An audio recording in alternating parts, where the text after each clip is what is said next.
Executive Order 14321. Professor Putin here, time for Mysteries Histories. Nominally titled Ending Crime and Disorder on America's Streets. Sounds like a good thing. This is the executive order that's being used by the National Guard and ICE and police to sweep the homeless people off the streets in Washington, D.C. and maybe in Memphis and Chicago and St. Louis, wherever else the Trump administration decides to go. And you might be sitting there thinking, well, I'm not homeless, so I don't care. There's a few sentences in there you probably should be aware of, and if you don't believe me, I put the link in my bio below. You can read it for yourself. There is a sentence in there that authorizes the reversal of state and federal precedents against involuntary incarceration. And it encourages all the federal agencies that are executing this particular order to target chronic drug users, the mentally ill, and the homeless. And they are to put those people into, quote, appropriate facilities for an appropriate amount of time. Now, you might be thinking that's a great idea. Put them into a treatment facility, put them into a hospital, put them into a halfway home. If need be, I guess we could put them into a mental institution or a prison. Yeah, but the executive order also says that if there's no room in a mental hospital or a treatment facility or prison, quote, this executive order ensures that those individuals are not to be released back into the public, end quote. Well, where are we going to put them? Oh, right, Alligator Alcatraz. Good thing we built those concentration camps. And again, you may be saying, yeah, but I'm not homeless. I'm not a chronic drug user. Maybe not. But have you ever sought treatment for alcohol addiction or any other addiction? Have you ever sought medical treatment for anxiety or depression, bipolar disorder, schizophrenia?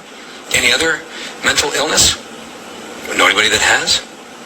Because this executive order also authorizes the federal government to hand over the medical records of anybody who might be in need of, quote, involuntary incarceration, end quote. And just as an aside, ICE about a month ago received access to the medical records of all 79 million people on Medicaid.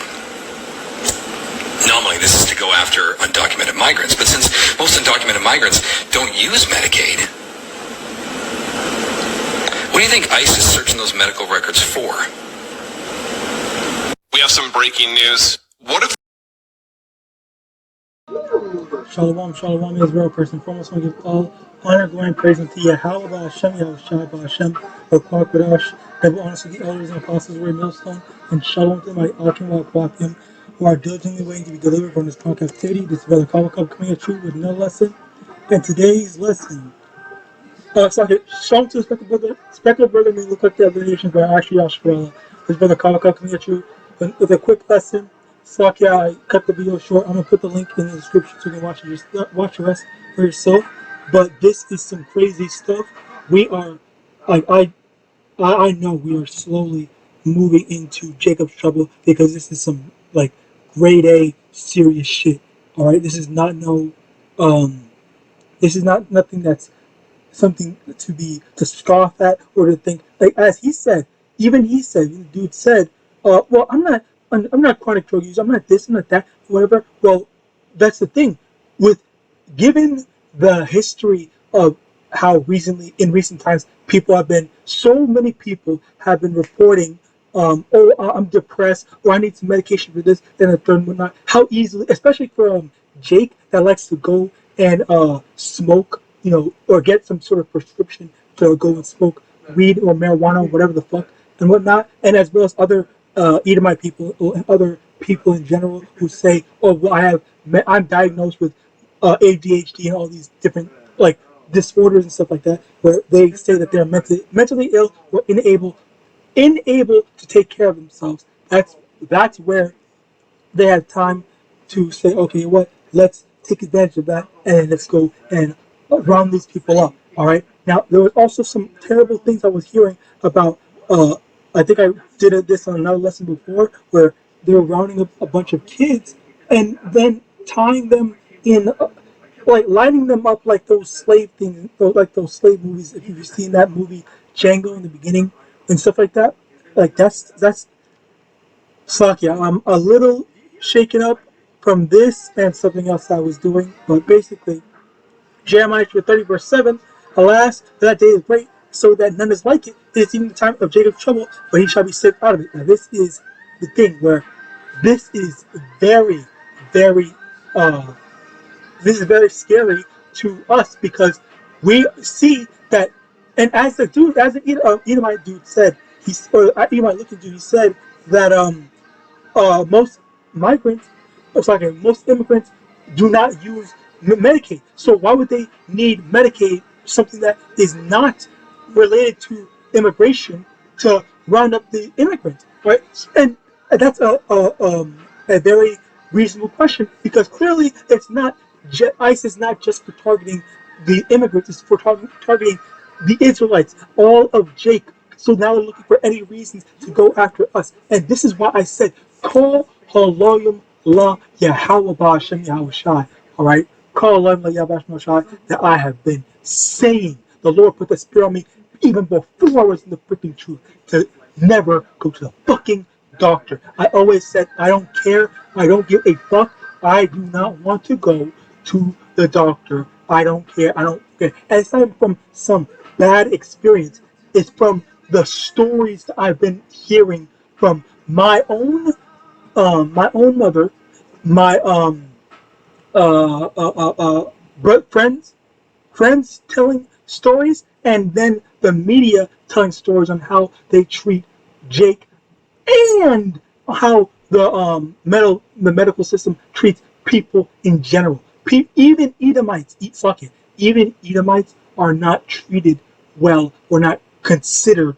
All right, they are just another paycheck. They are just another thing. So they want them to be in a perpetual state of dependability on the hospital, so that they can keep on shelling out money from us. All right, this is why. Okay, this is why I say I do not. And because that's the thing, people might be saying, "Oh, you don't wanna go to the hospital too late and then find out, oh, you have something wrong with you." Okay, yeah, sure. That's you don't want to be too late on catching something, of course. But at the same time, these people, these devils say, "Oh, we found something that is completely unrelated to." Oh, if I break my arm, and then I go in there to say, "Oh, I broke my arm. Can you check me out?" and stuff like that. Oh, by the way, you have breast cancer and stuff like that. And then it's like, well, I didn't even tell you that. I didn't even tell you to check over there. Why are you checking all this stuff like that? And that's the type of shit that I just absolutely hate, because it's like, it's not even a matter of they're actually looking out for you, they're actually taking care of you. It's a matter of they're trying to find a reason to make it so you need them, or you have to give them money. And I promise you, I despise this. Slack for rambling, but this is just that whole validation, all right? That spiritual validation, primarily, of how the Lord showed me that I was in the right spirit to say that, because do not, I do not. Obviously, I've been to the doctor, I've been to the dentist, all this stuff before, but this is why I say I do not want to go to the doctor, all right? Because I do not fuck with this shit, all right? And I'm not even afraid of the doctor. I just do not want this. Spring up in this. Oh, you need to pay what, $10,000 for an X-ray for this, that, and the third, and this, and some medication prescription. No, I am good. I am Gucci. All right, Slocky. Again, that was a whole freaking rant. I'm trying to make this. I'm trying to make this lesson quick. But again, these are all biblical. This is biblical prophecy. Okay, the fact that all this stuff is being shown, that we are just that much closer to the end. All right, so I can only imagine what's going to go on, like, within the year, within the next few months, stuff like that. Like, things are not slowing down; they're ramping up. All right, now we're just wait. Now we just have to wait for World War III, MOTB, all these different stuff. All right, because it's not getting nicer, it's not getting kinder, they're not getting more considerate. All right. What was that other one? I'm trying to think. What was that one lesson? It was not lesson, that precept. Not regard, invading.